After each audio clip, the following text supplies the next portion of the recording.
Welcome back here on Live Now from Fox. Let's head out live over to the White House press briefing room.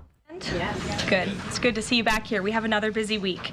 On a scheduling note, tomorrow, President Trump will travel to the great state of Florida to attend the opening of a new illegal alien detention center located at Dade Collier Training and Transition Airport alongside Secretary Kristi Noem, Governor Ron DeSantis, Congressman Byron Donalds, and other state and local leaders. We hope to see many of you there. The facility is in the heart of the Everglades and will be informally known as Alligator Alcatraz. There is only one road leading in, and the only way out is a one-way flight. It is isolated and surrounded by dangerous wildlife and unforgiving terrain. The facility will have up to 5,000 beds to house, process, and deport criminal illegal aliens. This is an efficient and low-cost way to help carry out the largest mass deportation campaign in American history. We are truly coming off a historic week of President Trump racking up win after win on behalf of the American people.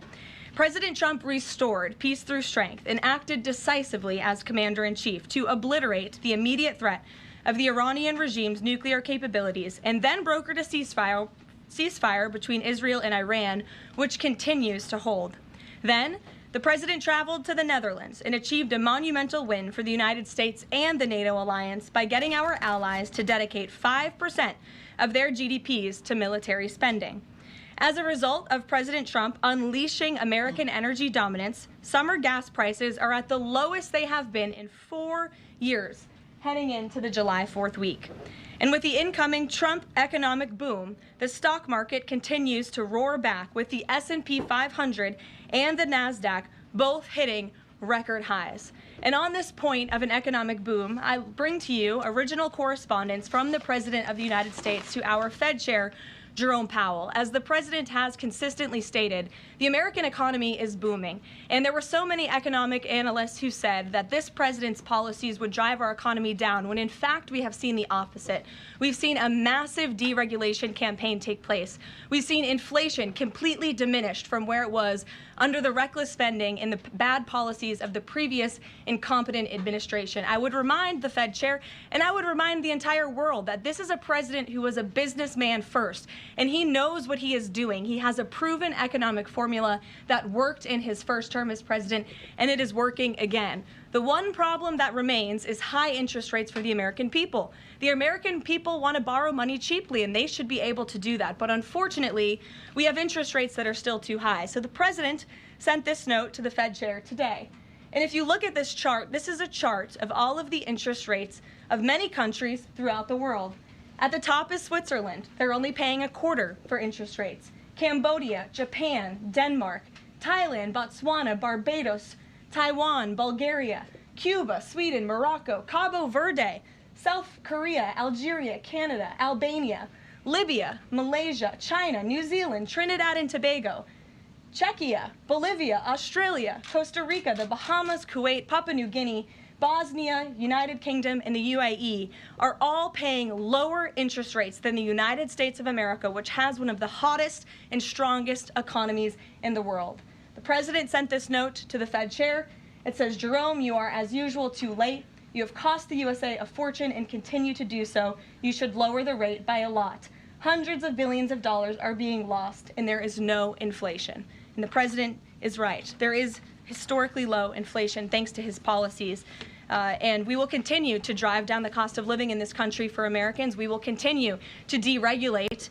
And it's also incredibly important that we pass this one big, beautiful bill, which is the largest tax cuts in American history. And that's why the White House and the president himself have been in touch with lawmakers all weekend long to get this bill passed. And they are working very hard to do so. It remains a top priority for the president. And this bill has exposed the clear differences between Republicans and Democrats in 2025. The Democrats are doubling down on craziness and radical policies that are undermining the very fabric of our country. Just look at the Democrat nominee for New York City Mayor, Zohran Mamdani. He's a Democrat socialist, really a communist, who proudly calls to defund the police, peddles anti-Semitism, praises pro-Hamas groups, wants Israel abolished, and believes wealthy Americans should not exist. Those are his words, just as recent as this weekend. Meanwhile, under President Trump's leadership, Republicans are fighting tirelessly for everyday middle-class working Americans who re-elected this president. And we're carrying out a revolution of common sense. And all of that is packed into this one big, beautiful bill. It delivers the largest middle and working class tax cuts in U.S. history. It keeps America safe by funding the largest ever one-time investment in border security. It's enough to reverse the Biden border invasion. And every single Democrat is against that, against securing our border and deporting millions of criminal illegal aliens. The One Big Beautiful Bill also strengthens and protects Medicaid benefits, despite what Democrats are saying, for eligible American citizens who rely on it, like pregnant women, children, seniors, and people with disabilities, by eliminating waste, fraud, and abuse that threaten to destroy this program that was intended for the most vulnerable in our society. And every single Democrat in Congress is against rooting out that waste, fraud, and abuse in blocking the 1.4 million illegal aliens who are currently improperly receiving these benefits that should be going to American tax-paying citizens. The Democrats in Congress are more concerned with defending illegal aliens than they are hardworking Americans. And the Big Beautiful Bill also revitalizes our military and enhances our defense capabilities, protects our country from emerging new threats by funding a cutting-edge missile defense system called the Golden Dome. And as we all know, the One Big Beautiful Bill makes the Trump tax cuts permanent. The White House and the president are adamant that this bill is passed and that this bill makes its way to his desk. Republicans need to stay tough and unified during the home stretch, and we are counting on them to get the job done. So with that, we will take questions. John Fredericks is in our new media seat today. John, thanks for being here. We'll kick it to you. Thank you, Caroline. Let's get to the One Big Beautiful Bill first. It Sure. appears now you're going to get at least 50 votes in the Senate. There'll be some amendments. What is the president's confidence level in getting 218 votes in the House by the end of this week in order for him to sign it on Friday? Well, look, we are very well aware, the president is very well aware, that this bill needs to not only pass out of the Senate, but it needs to go back to the House, and we need the full weight of the Republican conference to get behind this bill, and we expect them to, and we are confident that they will. The president has been working hand in hand with Senate Majority Leader Thune and also our House Republican leader, or the Speaker of the House, Mike Johnson, both of whom will be at the White House today to meet with the president yet again. I believe they were here this morning, actually. I have one follow-up. Sure. You outlined Jerome Powell and the note that the president just sent to him. There are many who believe that Powell has been politicized in a lot of different ways. The president has not been shy about acting on things that he believes in. Why not just fire Jerome Powell and put in somebody that is going to lower rates? Why wait? Well, it's a good question, and one you can ask the president, because that's a decision for him to make. But you're right to point out the politicization of the Fed, and it's very unfortunate for our country. But Jerome Powell cut rates numerous times ahead of the election when Joe Biden was in this Oval Office, but now he refuses to, and the economy is in a much better place. So there really isn't a good explanation for that, and the president is rightfully calling attention to it. Thank you. Kelly. Good afternoon. On Iran, the president posted on his social that he is not even talking to them anymore. When we were at NATO, he said he expected the U.S. and Iran to have talks as early as this week and that he might even want to see a written agreement. What is the update now if he's saying he's not even talking? So as I told you from the podium last week, I said the administration, and namely our special envoy Steve Witkoff, has been in communication both directly and indirectly with the Iranians. That communication continues. The president himself has not talked to Iran, which he pointed out in his truth statement. Peter.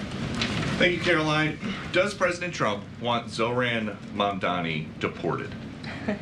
I haven't heard him say that. I haven't heard him call for that. But certainly he does not want this individual to be elected. I was just speaking to him about it and his radical policies that will completely crush New York City, which is obviously a city that the president holds near and dear to his heart. There's this Congressman Andy Ogles. He wants the Attorney General Bondi to explore denaturalization proceedings because he thinks Mamdani could have misrepresented or concealed material support for terrorism based on rap lyrics he wrote in 2017.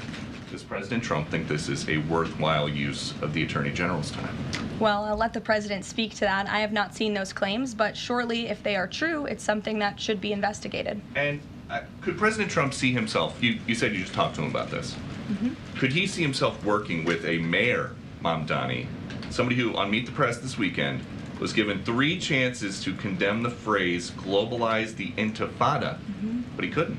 Yeah, look, the president is always willing to work with everyone. He's working with Democrats across the country, Democrat governors, and he said he'll work with people on the far left. He works with Republicans. He works with people in the middle. He wants to do what's right for America, but surely someone who holds these values and is quite literally a communist and condemns every value that makes this country great. Common sense, law and order, low taxes, working hard, and earning your keep in this country.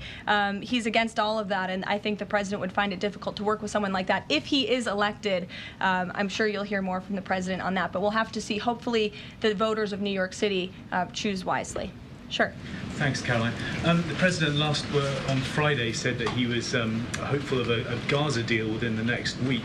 Can you give us an update on any progress towards that, and on any talks that the White House is having with Israel on that? Sure. Well, I know that Mr. Dermer is in Washington this week to meet with senior officials here at the White House. I also know that this administration is in constant communication with Israeli leadership, and the president himself speaks frequently, as you know, to Prime Minister Netanyahu. But this has been a priority for the president since he took office, to end this brutal war in Gaza. It is because of this president that humanitarian aid is being brought into the region. It's heartbreaking to see the images that have come out from both Israel and Gaza throughout this war, and the president wants to see it end. He wants to save lives. And however, the main priority for the president also remains to bring all of the hostages home out of Gaza. As you know, his tireless effort has brought home many of the hostages, including all of the American hostages who were held there. So he wants to see both things happen, and we're continuing to work very hard to do those things. Sure. Yeah, thanks, Caroline. What is the White House's response to Senator Tillis's criticism articulated from the Senate floor yesterday, in which he said passing the big, beautiful bill would betray President Trump's promise to protect Medicaid? Well, he is just wrong. And the president and the vast majority of Republicans who are supportive of this legislation are right. This bill protects Medicaid, as I laid out for you, for those who truly deserve this program: the needy, pregnant women, children, sick Americans who physically cannot work. And what it does is it ensures that able-bodied Americans who can work 20 hours a week are actually doing so, and that will therefore strengthen and protect those benefits for Americans who need it, as well as cutting out the waste, fraud, and abuse, as well as getting 1.4 million illegal aliens off of the program. So all of those measures are actually going to protect it for those who need it. That's the president's position, and that's what this bill does, and that's why Republicans need to vote for it and get it to the president's desk. That kind of criticism from a Republican senator, is that reason for concern for the passage of this? No, it's not. We're confident this bill is going to be back at the White House by the 4th of July. Stephen. Thank you, Caroline. 2 questions. On the New York mayoral race, does the president plan to make an endorsement? And secondly, on Jerome Powell, a lot of the focus obviously has been on interest rates and him keeping them high, but a new controversy erupted today. My colleague first reported that he's facing Chairman Jerome Powell is facing accusations of lying to Congress, which is a potential crime, about luxurious details of the Fed's $2.5 billion renovation project.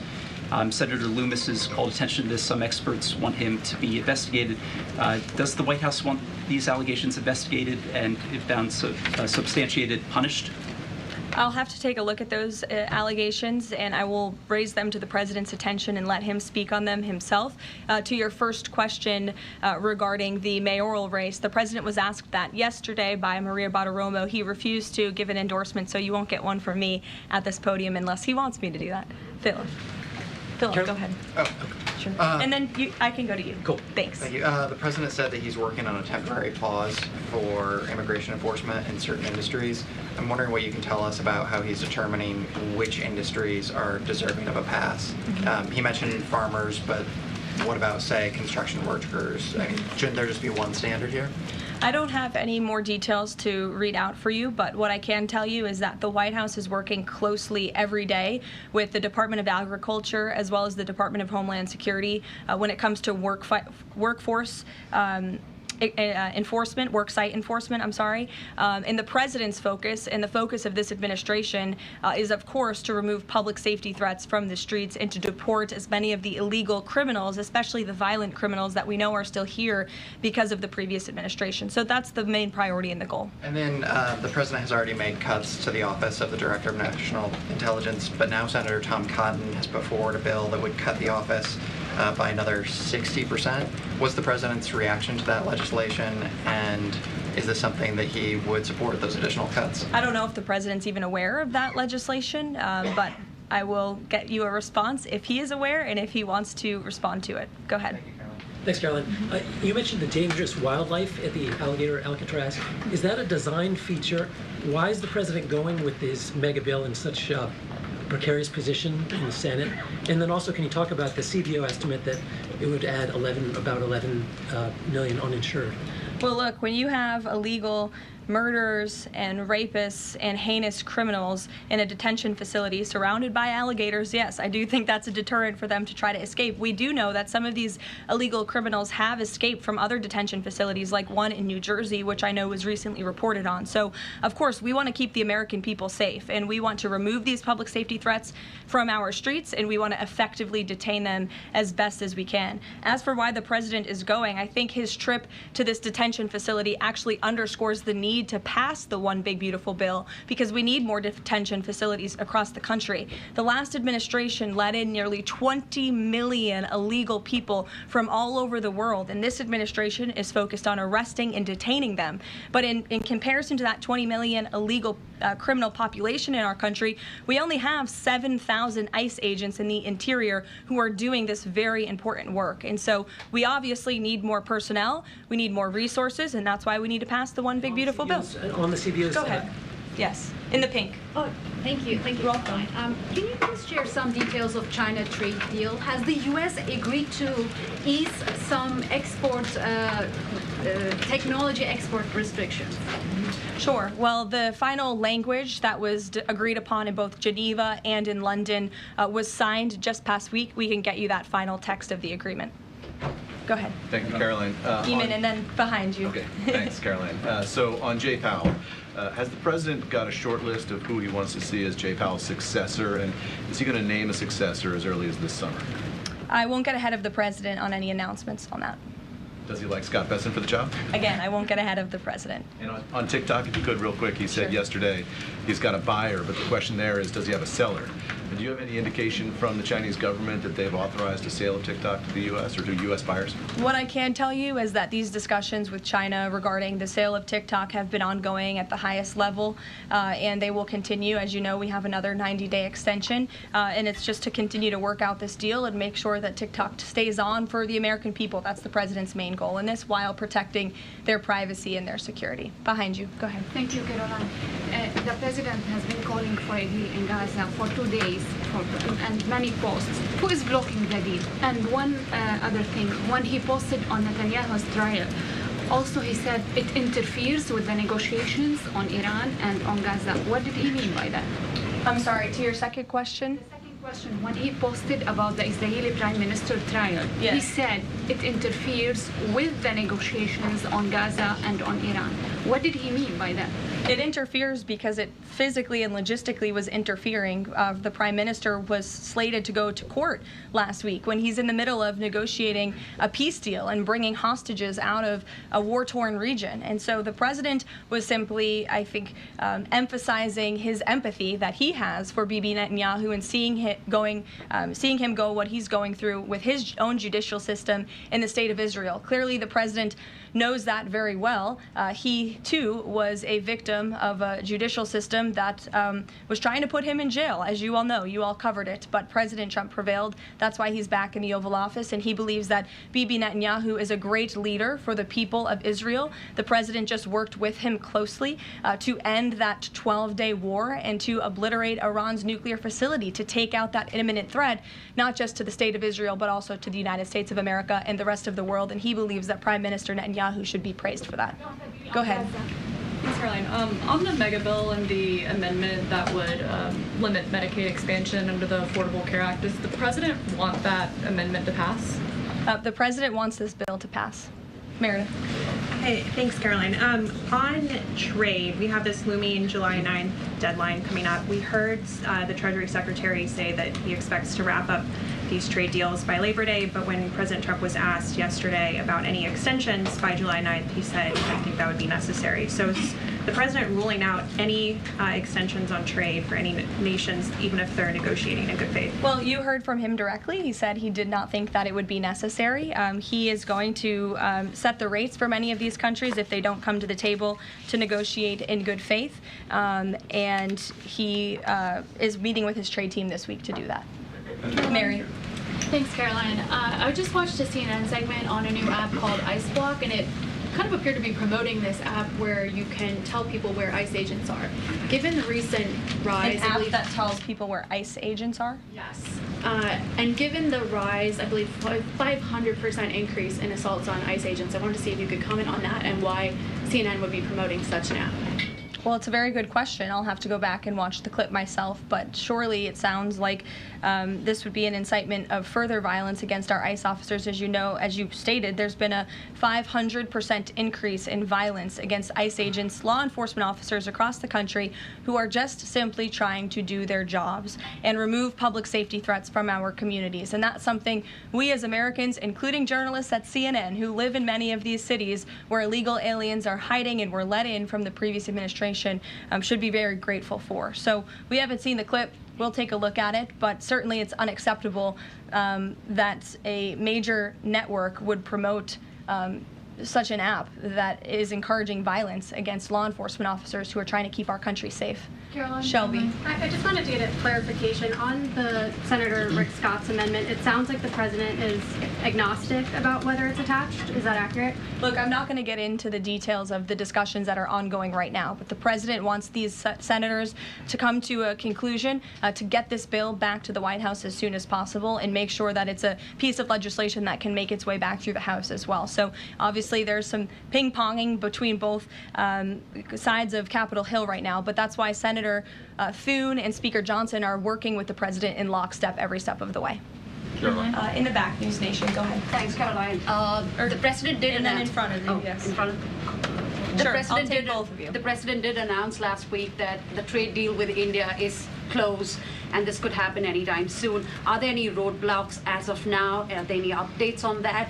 And how does the president see this about China's role or its influence in the Indo-Pacific region? Sure, yes. The president said that last week, and it remains true. I actually just spoke to our Secretary of Commerce about it. He was in the Oval Office with the president. They are finalizing these agreements, and you'll hear from the president and his team, his trade team, very soon when it comes to India. And on China? How do we counter China on that front? Yes, I mean, look, India remains a very strategic ally in the Asia Pacific, and the president has a very good relationship with Prime Minister Modi, as you know, and he will continue to have that. Go ahead. Thank you, Caroline. On the reconciliation bill, Senator Tillis from the floor yesterday seemed to suggest President Trump was getting bad counsel on the effects of the bill. Is President Trump aware of the analyses, and there are several of these, that suggest if rural hospitals potentially close, if there are Medicaid patients in the millions that become ineligible for that? Yes, and that claim is just simply untrue. Rural hospitals comprise 7% of all hospital spending on Medicaid, and that illustrates that they have not benefited from the massive increase of waste, fraud, and abuse under the Biden administration. So this bill strengthens Medicaid. It will protect those benefits that hardworking Americans need, and that's why the president wants this bill to pass. The senator was wrong. The president put out a Truth Social post addressing it, and then the senator announced he's no longer running for office anymore. So I think that case has been closed, and the White House is continuing to focus on getting this legislation to the president's desk for his signature. Go ahead. Yes, you. Yeah, thank you so much. Well, you and then you. There's confusion here. A question on Syria. Go ahead. Has the Syrian government get back to you that they are ready to join the Abraham Accord? Is there any discussion with the Syrian and Israeli government for having a security agreement? Is the first question. And the second question, what's the end goal for talking with the Iranian? Is that only focused on the nuclear program, or are you willing to speak about other issues like the proxy groups and ballistic missiles, or even trade with Iran?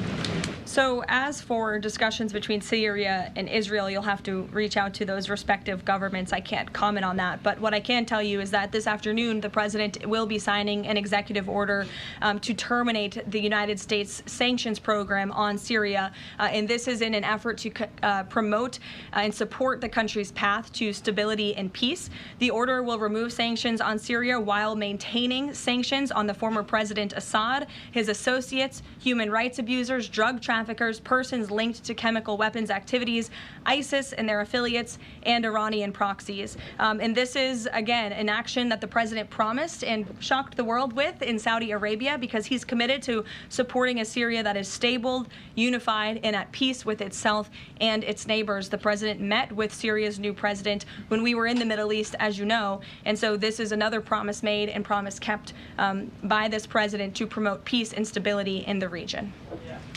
Go ahead, Alice. Sure. Questions on two topics, if you don't mind. Sure. Alice Howe with NTD here. First, on Canada. Canada says it's now dropping its digital services tax on American tech companies days after President Trump says he's halting all trade talks with Canada. First, what's the president's reaction to this? Can you tell us more about his call with Prime Minister Carney over the weekend? How did he get Carney to drop it? And also, what's the impact on American tech companies given this latest progress, as the president says he has been fighting for American tech companies? It's very simple.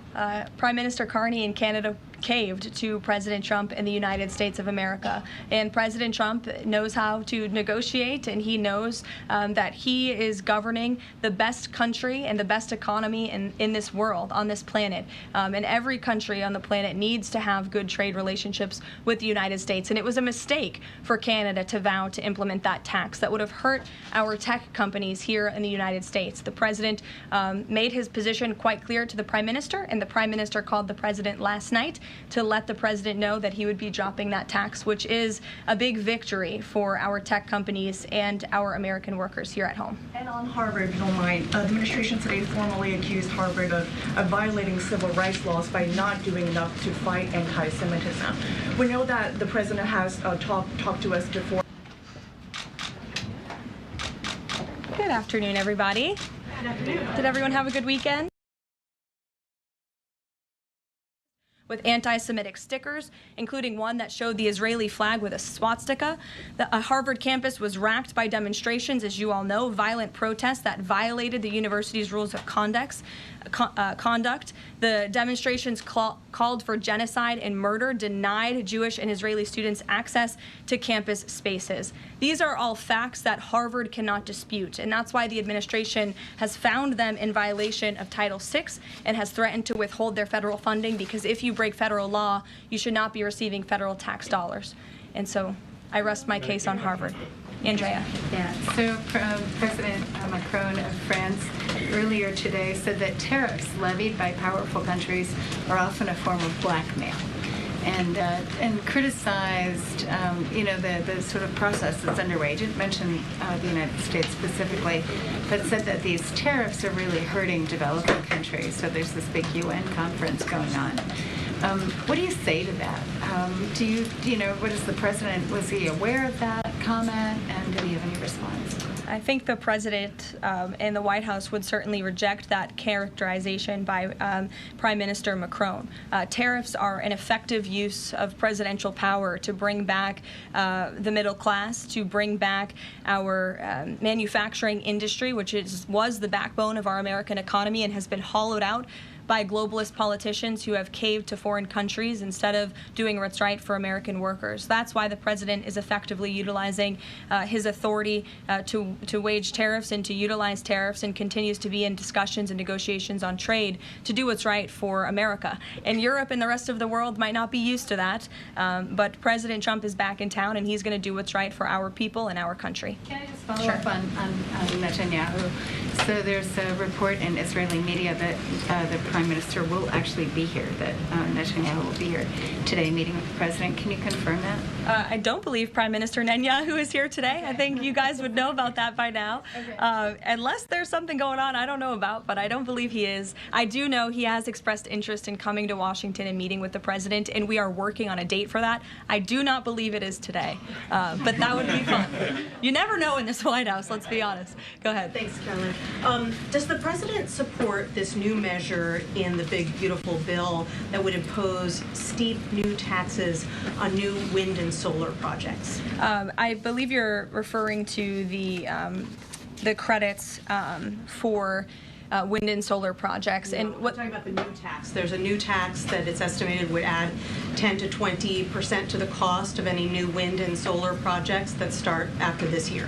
Again, I don't want to comment on the specifics of provisions, but I'm sure the President will speak on that directly. Again, this is an ongoing process. The President continues to be very much engaged with the leadership in both the Senate and the House to get this bill back to his desk. Did the President ask for that provision? Because the National Building Trades Union is saying that it's the equivalent of terminating more than 1,000 Keystone XL pipeline projects. Is that something that would concern him? Well, the President spoke on this yesterday in his interview, and he said he understands that legislators want to protect jobs in their communities and in their districts. And so he understands why some of them are against this provision, but he also understands why people want the provision. So again, this is an ongoing deliberation and discussion, and the President is engaged in this very much. Go ahead. Thanks, Caroline.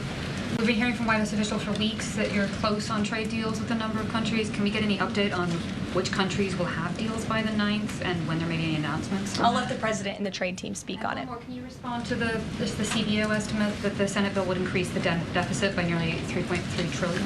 This is one of the most fiscally conservative pieces of legislation that has ever made its way through Capitol Hill. There's $2 trillion in mandatory savings in this bill, and not only that, the projected growth that this bill will bring to our economy. It will be an economic boom. The Council of Economic Advisors has an analysis that shows that the bill will generate $4.1 trillion in economic growth, and it will cut taxes, putting more money back into the American people's pockets. That's why this President wants this bill to pass, and I know he's busy working the phones and doing what he needs to do today to make it happen. So we'll see you all later. Thank you. We'll see you in Florida tomorrow.